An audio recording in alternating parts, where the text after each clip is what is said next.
qui me tarde, juste qui me tarde, de sentir l'odeur des merguez. Yes, he's a Jew. Non, regardez-moi, corruption. C'est marrant, lui.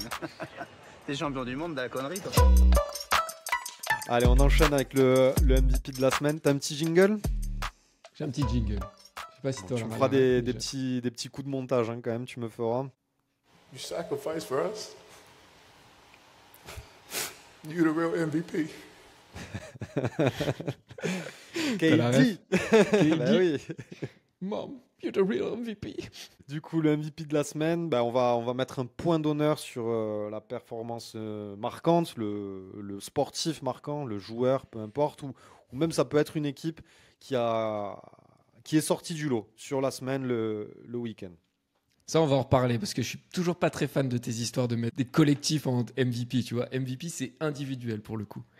Oui. Donc, on verra. Non, mais alors, au sens... à l'origine, oui, c'est individuel.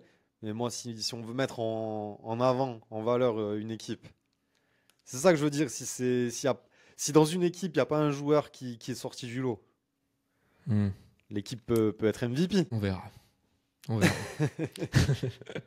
Mais bon, il n'y avait pas d'équipe à mettre MVP en tout cas cette semaine, donc c'est un problème pour plus tard. Bon, tu commences du coup ? Allez, on va commencer rapidement avec les mentions honorables. Donc ceux qui n'ont pas fait notre top 2 mais qui ont fait quand même des grosses perfs. On commence avec Sylvain Francisco dont on a déjà parlé dans la une en début d'émission. 32 points face à la Slovénie, record en équipe de France pour lui, 7 rebonds, 5 passes, donc il a été omniprésent, le meneur de jeu français, et il a tenu la dragée haute à la superstar slovène Luka Doncic, peut-être un des 3 meilleurs basketteurs de la planète en ce moment. Et il était censé être un peu la troisième option de cette équipe de France pendant l'Euro, mais avec la blessure du titulaire Mathieu Strazel, il récupère plus de temps de jeu et il en fait très bon usage.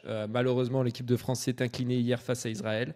Ça vient ternir un peu la perf globale et voilà, lui a pas fait un très très bon match, mais j'avais quand même envie de souligner son super match face aux Slovènes. En deuxième mention honorable, on a, j'arrive pas à dire son nom à chaque fois, mais Szoboszlai. Ça c'est bien. Ouais, mais c'est un coup franc exceptionnel pour donner la victoire à Liverpool dans le premier choc de la saison en Première Ligue face à Arsenal, 1-0. On n'a pas parlé de foot anglais qui aussi reprend doucement, mais première victoire pour Liverpool face à Arsenal, donc peut-être une première indication pour la course au titre. Et enfin, troisième mention honorable, mon petit chouchou depuis un an ou deux, Marnez Sakliouche. But plus passe D superbe pour donner la victoire à Monaco face à Strasbourg en toute fin de match. Et premier appel en EDF par Didier Deschamps. Donc voilà, je l'attendais avec impatience, ce premier appel en équipe de France. Et je suis curieux de voir l'utilisation de DD pour Marnez Sakliouche. Et je pense qu'il va avoir du temps de jeu parce qu'il y a quelques petites absences annoncées. Cherki qui est forfait déjà. Et on a vu Dembélé aussi sortir sur blessure samedi soir face à Nantes. Donc à suivre. Très bien. Bon, c'est des belles mentions honorables. Ouais, il y avait des belles perfs cette semaine. Mais bon. On a un MVP d'honneur qui ont cette semaine ou tout pas ? ça. Comment ? On a un MVP d'honneur cette semaine ? J'en ai pas. J'ai pas pensé à Bernard Lacombe quand même. Ah, on peut rendre hommage à Bernard Lacombe comme l'ont fait les Lyonnais hier. Voilà. Ils s'appelaient pas tous Lacombe. Hein. Gros, tu sais que j'ai bugué au début parce que j'ai pas vu l'avant-match et genre je vois tous les joueurs avec et je vois genre je sais plus qui et je fais mais il s'appelle pas Lacombe lui. J'ai bugué pendant 5 minutes mais après on rappelle international français qui a notamment gagné l'Euro 84 avec l'équipe de France et qui est passé par les Girondins, Lyon. Une légende de Lyon même après sa carrière qui était dans le staff. Ouais, bien sûr. Souvent un acolyte de Jean-Michel Aulas. Hein. Ouais, et il est décédé cul et chemise. Bon, du coup, je vais présenter mon MVP, comme on en parlait en début d'émission. Qui d'autre que Isaac Adjar, qui a connu un début de week-end assez chaotique, assez compliqué sur les essais libres, qui n'a pas pu rouler beaucoup. Donc, à part en simulateur, il n'avait pas trop fait ce circuit. Et qui nous a fait une belle P4 en qualif, une P4 pas sortie de nulle part parce qu'il a un talent exceptionnel, mais qui aurait pu l'annoncer à l'aube des qualifs et encore plus de la Q3, même s'il était arrivé jusqu'en Q3. Un pilotage exceptionnel, franchement. Il fait l'unanimité dans le paddock, dans les médias et dans mon cœur, évidemment. Et qui a quand même, malgré tout, bénéficié de quelques circonstances de course, notamment les 2 abandons de Ferrari. Et attends, qu'est-ce qui s'est L'abandon de passé Norris aussi. Et l'abandon de Norris, voilà, je buguais, pour aller décrocher ce premier podium.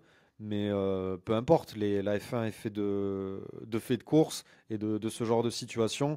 Et combien de grands pilotes ont fait des podiums ou gagné des courses et on n'a jamais rien dit. Donc franchement, c'est extraordinaire. De plus, c'est le 5e pilote le plus jeune de l'histoire à monter sur la boîte.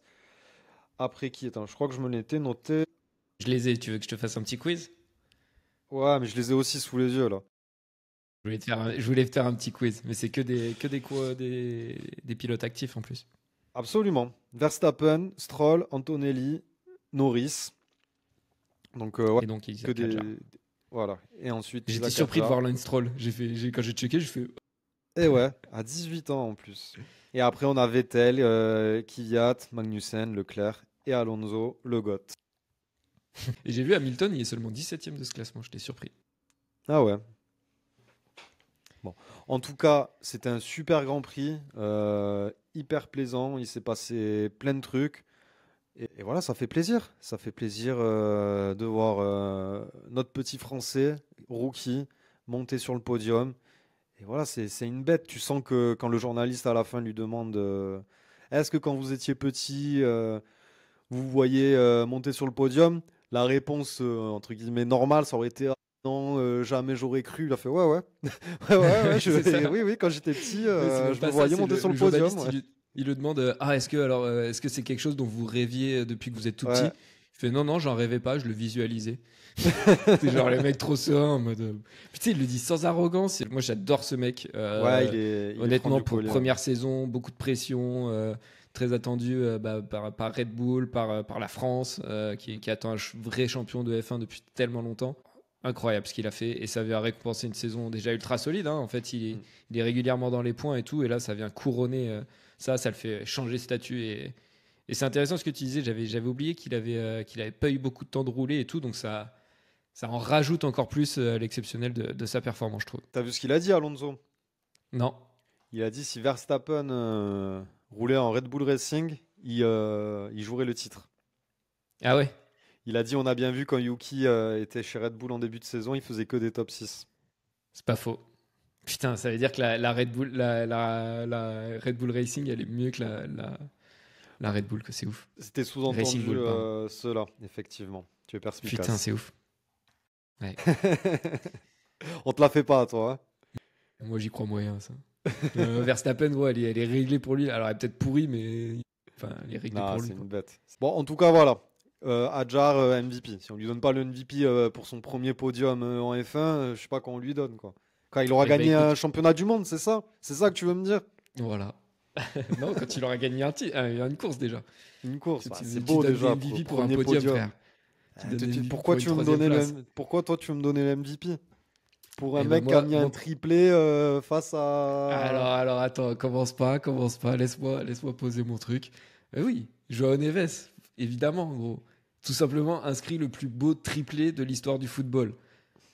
C'est mon humble avis. Alors, peut-être pas le plus important, c'est pas dans un contexte pour se qualifier sur un match retour en Ligue des Champions, tout ce que tu veux et tout, mais c'est exceptionnel ce qu'il nous a fait. Je vois le premier but, je fais oh putain, pas mal. Je le vois contrôler de la poitrine pour envoyer son deuxième retourné. Je me fais non, il va pas en mettre deux quand même dans le même match. Boum, il la met parfaite, petit filet. Et derrière, je vois le ballon revenir, je le vois armer sa frappe. Je me dis putain, il va envoyer une cacahuète dans la lucarne, c'est sûr et certain. Et il m'a régalé. Joao Neves, joyeux Noël, comme vous voulez. Je l'ai pris celle-là, tout le monde l'a fait. Hein. Walid Acharchour, il l'a fait dans l'after et tout, mais vas-y, je l'aimais trop. Oui, Et honnêtement, j'ai un peu essayé de regarder les plus beaux triplés, tu vois, pas les plus importants, parce que t'as Lucas avec Tottenham en demi-finale de Ligue des Champions retour qui sort un triplé de nulle part. T'as celui de Benzema contre le PSG, je crois. Enfin bref, t'en as qui sont plus importants, on va dire, mais en termes de qualité technique, Mbappé, d'esthétique. finale de la Coupe du Monde. Ouais, mais il y a 2 pénaltys, tu vois. Oui, Là, oui. gros, il met 2 retournés et une frappe des 25 mètres, pleine Lulu. Et j'ai regardé, il y en a un qui ressort, un triplé célèbre qui revient souvent. Je sais pas si tu vas t'en souvenir, mais c'est celui de Rivaldo avec le Barça au début des années 2000, où il met un coup franc direct, une frappe de loin et il termine par un retourné à l'entrée de la surface après un contrôle de la poitrine. On voit souvent des vidéos qui ressortent un peu sur Insta chaque année dessus. Mais pour moi, même en voyant ces buts-là, les buts de Joao Neves sont plus beaux et plus durs techniquement, plus phénoménal. C'est son premier triplé. Donc voilà, pour moi je le donne à Joao pour le côté puissance et pureté technique. Non, mais surtout 2 retournés. Déjà, en mettre un, c'est exceptionnel. En mettre 2 dans le même match, c'est encore plus exceptionnel. Et après, là, le gros marmiton qui nous lâche, c'est incroyable. C'est légèrement terni par le fait que ce soit sur un match de Ligue 1 face à Toulouse. Mais bon, franchement, pas plus que ça. Pour le coup, son triplé, je pense qu'il a été vu dans toute l'Europe et même le monde entier. De fou. Et puis ce maillot de Paris est plutôt chouette. Donc, ce maillot Total 90. Toi, Voilà. dans Petit point un... textile. Ouais, le rouge, il est stylé. Hein. Je l'aime bien aussi. Le rouge, je parle du rouge. Ouais. Mais toi, tu kiffes trop les maillots là. Dans un temps additionnel, là, la prochaine chronique, on se fera un petit top flop maillot histoire ou un truc comme ça. Ça peut être cool. Ouais, j'aime bien moi. J'aime bien en plus, je commence à avoir une petite collection. Donc, T'es ce genre de mec à acheter maillots vintage, tout ça. Parce que c'est un j'avais peu à la plus- mode. si j'avais plus de moyens, j'en achèterais beaucoup plus. Ouais, ça, c'est Ouais, non, certain. je te comprends, moi aussi, ça me fait kiffer. Bon, The MVP alors. Mais toi, t'as les moyens, toi. Et tu le fais pas. Moi, je palpe sa race. Franchement, t'as failli me convaincre. Ouais, j'ai pas réussi. Non, t'as pas réussi parce que je suis trop marqué sur le fait que. Vas-y, il m'a fait kiffer Adjar. Et Ouais, puis, je comprends. on fera peut-être pas de podium de sitôt. Peut-être pas cette année. Ou pas, hein, on sait pas. Hein, comme on a dit, la Red Bull Racing est plutôt pas mal. La Racing Bull. La Racing Bull, pardon, est plutôt pas mal cette année. Donc, mais bon, il a quand même fallu avoir un abandon de Norris, un double abandon des Ferrari, Ouais. faire une Après, les P4 Ferrari, en c'était quali. derrière, non?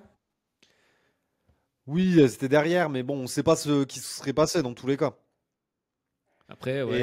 Et Leclerc, quand même, il était plutôt très, très, très chaud. Hmm. Donc, non, Adjar.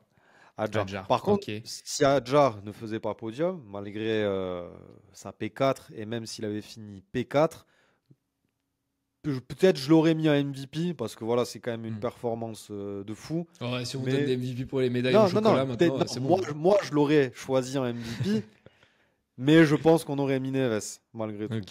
Ok. Bah écoute, on va rester sur Isaac Adjar. Dites-nous dans les commentaires si vous pensez que Neves méritait ça ou si vous êtes plus Team Adjar comme Johnny.